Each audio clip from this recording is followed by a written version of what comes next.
All right, less wrong posts. Steven, you want to take it away then?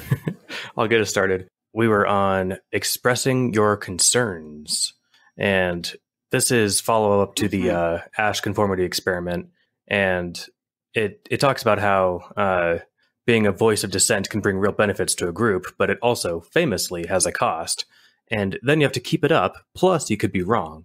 And this is just sounds like shit. Yeah, there's like 4 different downsides to this unfortunate piece of wiring that we have. And honestly, having a voice of dissent, this is something that I think good companies encourage. They don't shut down dissent. They say, look, if anyone disagrees, bring it up, even if you're not sure why. And just to shout out, my company does that, and I think it works out really well. At the end of the day, it's still the CTO's call, but I think he makes informed decisions based on what the group says. It's about as sensible as he can get. I had someone on the Discord bring up that the Israeli military apparently has a 10th man rule.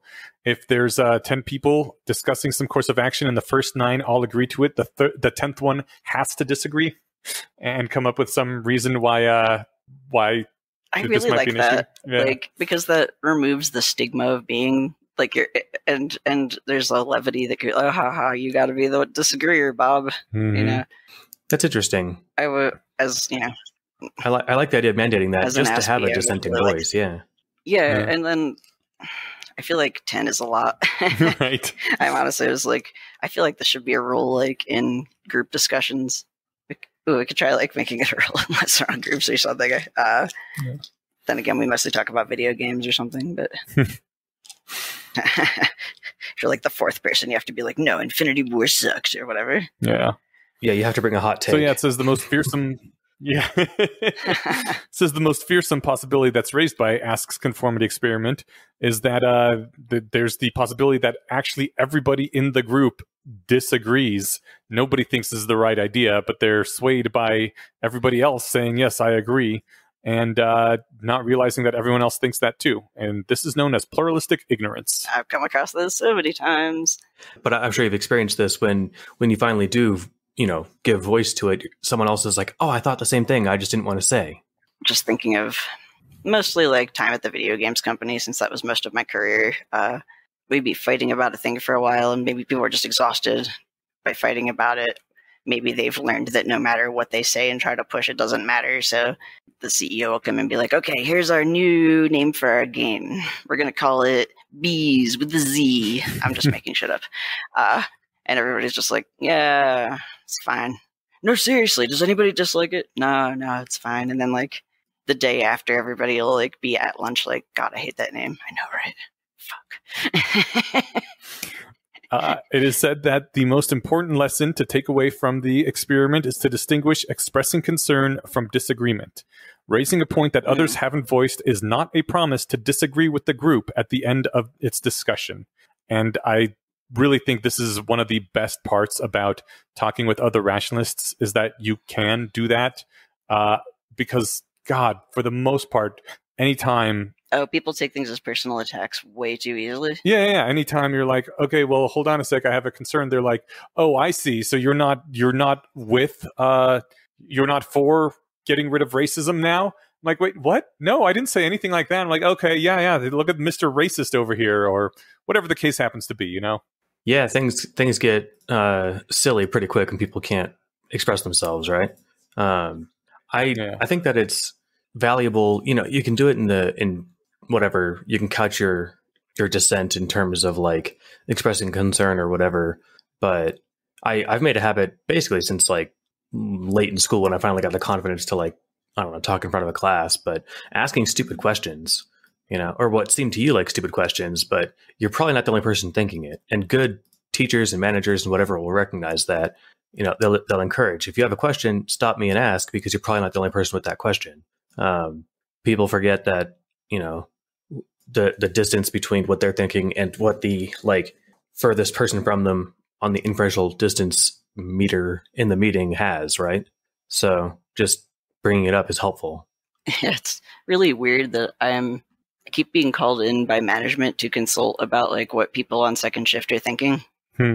And it's another like I don't know, every so often I have like pretty low self-esteem, and I'm just like, I feel like I've kind of been backsliding with regard to assertiveness and social skills and whatever, but like I complained about a few things, and apparently like all these things are things people have been thinking about and struggling with, and I was the only one that came forward. Mm-hmm. And now like, yeah, there's one of the people on the business side and one of the managers keeps grabbing me when they see me, and they're like, how are things between these two people? And like, have you noticed any improvement? Like, just give me insights into what people are thinking. Mm-hmm. I'm just like, it's weird that I've become that go-to person. I mean, at least they have someone. That's really nice that you're there. I guess. There's a lot of weird purity cultures where any sort of disagreement is seen as attacking the group, and I hate understand them. Why it's there, because I'm just apparently disagreeable enough that I'll do that eventually anyway. Mm-hmm. That's probably why why I've gotten lost my last like 3 jobs or whatever. Because I can't deal with companies that can't deal with criticism. I guess it's part of it. But like this company actually genuinely, from what I can tell, really wants to collaborate, wants to hear people's opinions, like cares about whether employees enjoy working there or not, and wants to make a good product. Which is like, it's funny to say this as though it's really shocking, but... So the last thing I pulled out of the post is that people aren't hardwired to distinguish expressing a concern from disagreement, even with common knowledge, and that this distinction that we're talking about here is a rationalist's artifice. That if you perform the group service of being the one who gives voice to the obvious problems, don't expect the group to thank you for it. I think that's very important, I guess, to keep in consideration in the wider world. I'm not sure. I think in a group of rationalists, it's okay to do this because, I mean, it is a rationalist artifice, but if we're all rationalists, then we all agree to this standard, right? So that we actually will thank people for disagreeing and bringing up issues. I've had a problem in my life, especially when it comes to creative things. I wrote a few chapters of a book. Can you read this? And like, it's great. Or like, here, I've drawn this thing. Can you look at it? Oh, it's great. I like it. And no, like, please give critique. I'm actually trying to like get someone's opinion of it. Oh, it's better than I could do. You've probably experienced that too, Nash. Like, that's why, generally I only go with other writers because we know what we want. And just in culture generally, though, it's really hard to get people's honest opinions. And and also people don't want your honest opinions, and I have a hard time dealing with that. And it's so much nicer to talk to rationalists where I'm like, oh man, I can't wait to talk about this thing where I know people are going to tear it apart from all different angles, and I'm going to learn all kinds of new things and have different perspectives I didn't have, and then get to fight about it. I strongly agree, although I keep hearing Rick's voice in my head about let's not break our arms jerking ourselves off or whatever. I think we can give ourselves credit where it's due. Not every proposed change is an improvement, but every improvement is a change, right? Yeah. Okay, Lonely Descent is where Eliezer says that Lonely Descent doesn't feel like going to school dressed in black. It feels like going to school wearing a clown suit, which is probably where that's where I always thought the meme came from. That's the difference between joining the rebellion and leaving the pack. Do people want to say things about this? I'm starting to flail here. I just want to bring up that in middle school, I got really mad at conformist fashion, and then the way that the goths were also conforming, so I would go to school in like really big swishy pants, like a men's 3XL t-shirt with like 3 dolphins and as many necklaces and like shit that I could like cram on my arms as possible to be as anti-fashion as possible. And then I was really embarrassed by it the next year, and I was like, oh, Past Me did that. And then after that I was like, man, Past Me was awesome. I had a similar, but like, yeah, that was basically me going to school in a clown suit. I never went to school wearing a loud clown suit, but I did wear one in my head. I was also confused by the goth kids who put on what looked like a lot of effort worth of makeup just to let everyone know how little they care.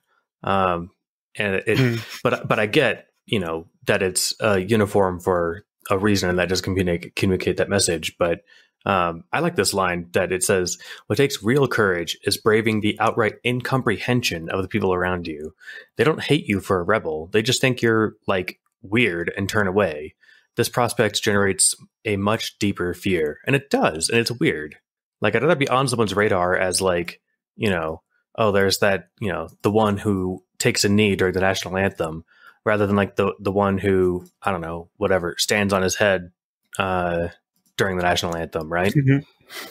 Like it, Mhm. it's being a rebel has this kind of refuge that you can go to, and that like you're doing something that you believe in, and you're doing that as a weird stance too, but it's not comprehensible to the people around you, right? They just think you're weird. Yeah, there's like, like you could be a punk or a goth or whatever, and you do still have a subculture, and you do still have iconography that people like look at and understand, whereas the loneliness of this is like, it's just me versus the world. Yeah. This reminds me of something from Tim Ferriss's recommendations about how to get over like basic fears and anxieties. One thing that he encourages people to do are these things called fear setting exercises, which involve like going into a supermarket and then just like laying face down on the floor. Wow. And timing it, and like if anyone asks what, like you have to, I forget what you have to say, like something like, "Oh, I'm just laying on the floor." You're not allowed to explain. And you just get up and walk away. And like it's a bunch of exercises that basically like are do a weird thing in public, and the lesson each time is like you're terrified to do it, and then you do it, it's terrifying, and then nothing happens afterwards, and you're like, oh. This wasn't such a big deal after all. That's a fun exercise. I think that'd be valuable. Yeah. The point is made here that as the case of cryonics testifies, the fear of thinking really different is stronger than the fear of death. And pointing out that hunter-gatherers had to be ready to face death on a routine basis, so maybe that makes some sense. And real quick before we forget about it, there's more than one cryonicist in the world, so even that isn't the hugest fear now. Only Robert Edinger had to say it first. So I think we should give mad props to Robert Edinger right here. And, maybe look up what day it was that he got preserved and maybe make that, Should we have a shout out day as well? Mm-hmm. Where you pour like yourself Pavlov, a cold one? Pavlov. I love it. Of course, not everything that takes courage is a good idea. Other people do have reasons for thinking what they do, and ignoring that completely is as bad as being afraid to contradict them, which, actually ties back into the main topic too. All right, Stephen, anything before we wrap up? No, I was tempted to go on like a tangent on The Boys, but that takes us too far afield, so I think I'm good.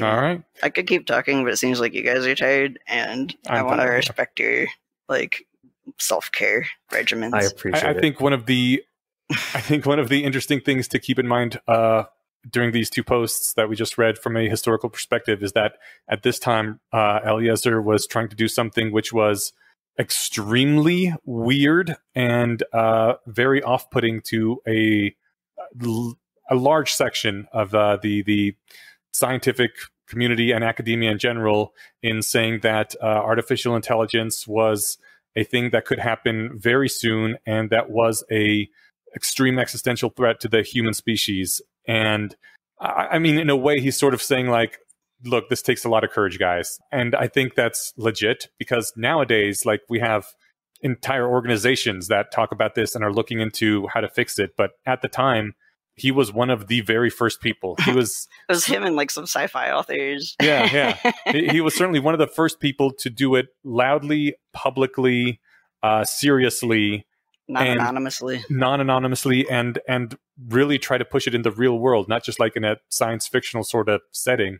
And that took like some serious balls. And that's why he's pointing out things like, dudes, this is like wearing a fucking clown suit.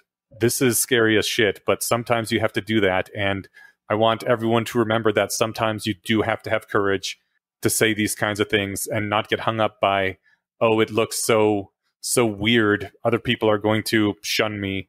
And he actually says in the posts that for him, this wasn't that hard due to psychological quirks of his. He's the kind of person who would like, clown suit, sure, whatever, no big deal. But for most people, it's difficult. And when you're trying to, and when you're trying to rally other people to the cause of, hey, I can't do this thing alone. Obviously, we need to work on this on a societal level. It's good to make people feel like this takes some courage and is admirable to say that this might actually be a real problem. And it also benefits to have organizations that will bake that in, like, I like the idea of like the 10 people versus like the one person, or even just companies that, like, Stephen, you said your company's good at this, mine is, of making people feel safe enough and like their opinions are valuable enough to actually come forward and say, well, I don't think this is a good idea for these reasons. Yeah, it's awesome. They're not going to and get fired or be personally attacked. Totally. And I do like the analogy of the clown suit, because being laughed at is scary, right? And I think that's why I chose clown suit rather than like naked, fear. you know? Because if Eliezer would have walked to school naked, everybody would be like, damn. I mean that it fit for the, like, people will laugh at you, and that's the scary part, right? Yeah. But no, I get the joke you're making too.